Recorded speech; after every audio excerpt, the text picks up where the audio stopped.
మనలో ప్రేమ చల్లారిపోయింది, విశ్వాసము చల్లారిపోయింది, విశ్వాసం లేదు. విశ్వాస విషయంలో చాలామంది భ్రష్టులుగా మారిపోతూ ఉన్నారు.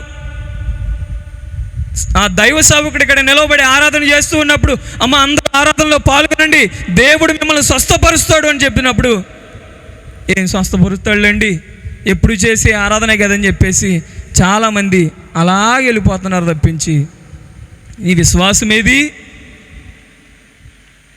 విశ్వసించి మనం ప్రార్థన చేస్తే దేవుడు నీ బలహీనతలన్నింటినీ విడిపిస్తాడు ఆయన. కొన్ని రోజుల క్రితం శనివారం నాడు రాత్రి నేను తెల్లవారుజామున 3-4 ఆ సమయంలో నాకు కళ వస్తుందండి.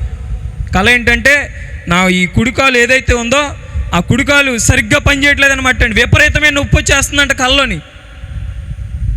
ఏంటి ఇలా వచ్చిందని చెప్పేసి ఉదయాన్నే ఆ రోజు తర్వాత రోజు ఆదివారం కొండ మీదకి వెళ్ళి ఆరాధన జరిగించాలి.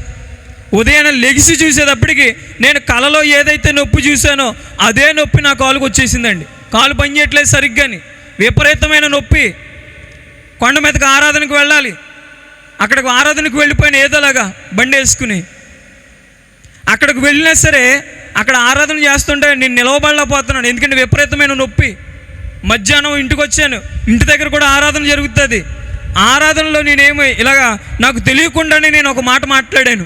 ఏంటి ఆ మాట అంటే, ఈ మధ్యాహ్న కాల సమయంలో ఎవరైతే ఆరాధనలో హృదయపూర్వకంగా పాల్గొంటారో దేవుడు వారికి పరిపూర్ణమైన స్వస్థతను అనుగ్రహిస్తున్నాడు, నమ్మండి అని చెప్పి నేను ఆరాధన చేయడం మొదలుపెట్టాను.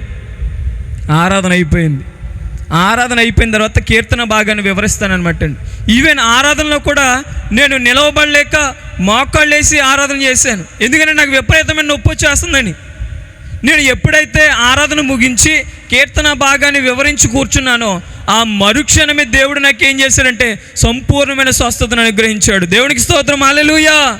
నేను నమ్మాను, నేను విశ్వసించాను, దేవుడు నన్ను స్వస్థపరుస్తున్నాడని.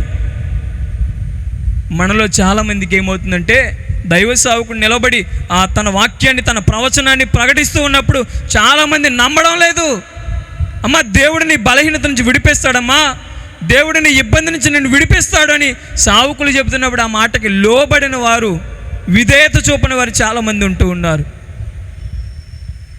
నేను నమ్మాను, విశ్వసించాను, దేవుడు ఆ క్షణమే మరుక్షణమే దేవుడు నన్ను ఏం చేశాడు, స్వస్థపరిచాడు.